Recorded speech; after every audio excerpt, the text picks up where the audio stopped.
Welcome to the Proverbs Daily Devotional. Today we're going to talk about the issue of the hubris of man. In the book of Genesis, chapter 3, tells the story of how the serpent tempted Adam and Eve. And even though the fruit of the tree in question was attractive, the temptation really appealed to their pride, that you will be like God in Genesis chapter 3, verse 5 and 6. And it has been since then that the humans have tried to go it alone. And the only things that mattered are their ideas and their efforts. They want to succeed in all areas of life: wealth, success, fame, and even their own morality. The temptation of pride usually doesn't just involve ignoring and subordinating other human beings, but also ignoring and subordinating God Himself. Proverbs tells us that pride and arrogance has been around throughout human history. The wisdom writers write about the dangers of pride and the benefits of humility that even some secular cultures talk about. The difference is how we overcome it. Proverbs repeatedly talks about knowing, loving, and fearing of the Lord, as that alone will give us the proper perspective. Secular societies can only propose absolute freedom, trusting everyone to do the right thing, and then spiraling into all kinds of regulations for every behavior because people simply won't behave as they expect. That is because their proposed solution doesn't change the heart of man, nor does it give them a proper perspective. Proverbs 11:2 says, "When pride comes, then comes disgrace, but with humility comes wisdom." The first part of this verse reminds us of the saying that pride comes before the fall. That saying goes clear back to Adam and Eve, who committed the original sin and was driven out of the garden. This is driven more by this. It goes Proverbs 16:18. It says, "Pride goes before destruction, a haughty spirit before a fall." Warnings about pride are common all around the world, as pride is something nobody likes in another person, but are usually blind to see it in themselves. So it's good that people around us are willing and able to point out our pride and hubris, as that kind of correction is what our relationships with them are all about, of love and friendships. We grow to understand other issues in life that stem from pride. The verse in 11:2 talks about disgrace, which isn't just a mistake, but a public humiliation. How often have you seen someone in the public eye being caught in a scandal, then often fall from grace, as the political commentator David Gergen famously said actually, that we have seen the hubris, now come the scandals. When things happen and we get exposed, our pride gets hurt. This is a good opportunity to take correction and develop humility. By accepting the correction, we get reminded that no one can manage all of life without the help of others, and more importantly, the grace of God. The wisdom of humility comes from knowing and accepting our limits. No human knows everything, can do everything, or control everything. So accepting God's greatness with humility will get you on God's path quicker for everyone involved. Relying on others to help is not a weakness. We need others. So we shouldn't resent by being asked for help, and we shouldn't resent being asked or asking for help. That allows everyone to participate in being involved in the work. It creates community. Proverbs 13:10 says, "Where there is strife, there is pride, but wisdom is found in those who take advice." So you can see from this verse that pride doesn't just affect the person that has it, but it affects others with strife, which are unhelpful arguments that divide people. You can destroy friendships, families, and relationships. The verse goes on to say that wisdom comes from taking advice. Proverbs 18:10 reads, "The name of the Lord is a fortified tower. The righteous run to it and are safe." So how do we avoid pride? How do we stop thinking as if we know it all or can do it all? How do we humble ourselves? Here's the answer. We submit ourselves to the Lord. He is the strong tower and we can run to him. Humility does not mean putting ourselves down or speaking badly about ourselves or other self-abasement. By doing those things, the focus is still on us.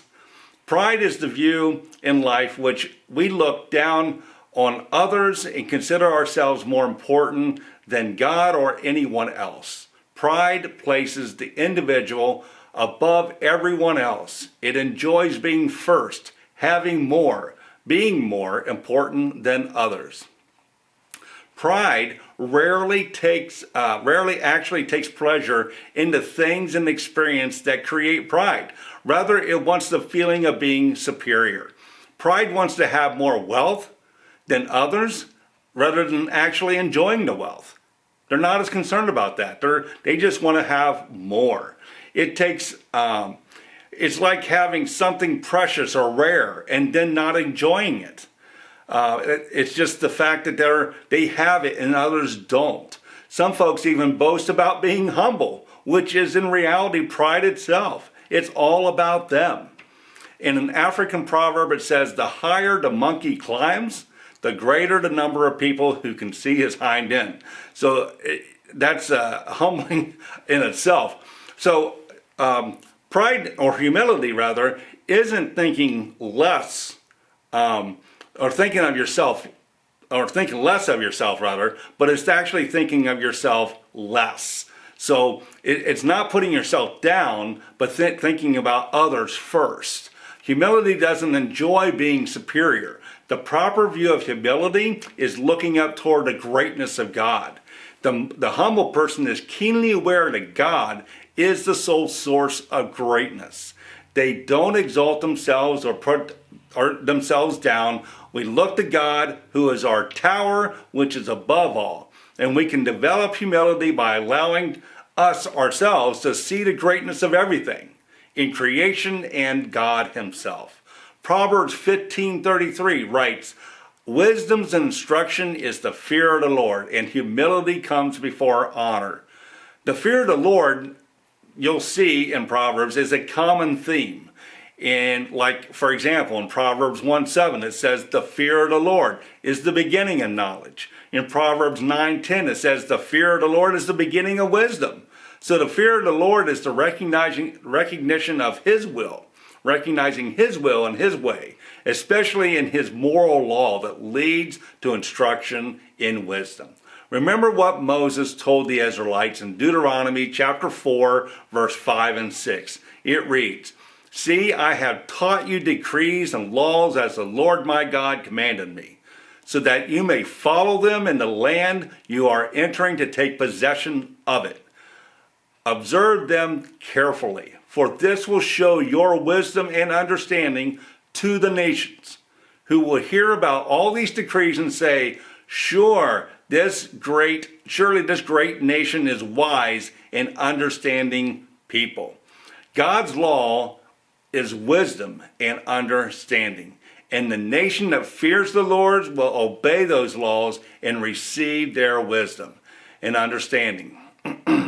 And by living the moral way that the Lord sets. God's laws are not whimsical, but rather they promote the good of the individual and the society as a whole.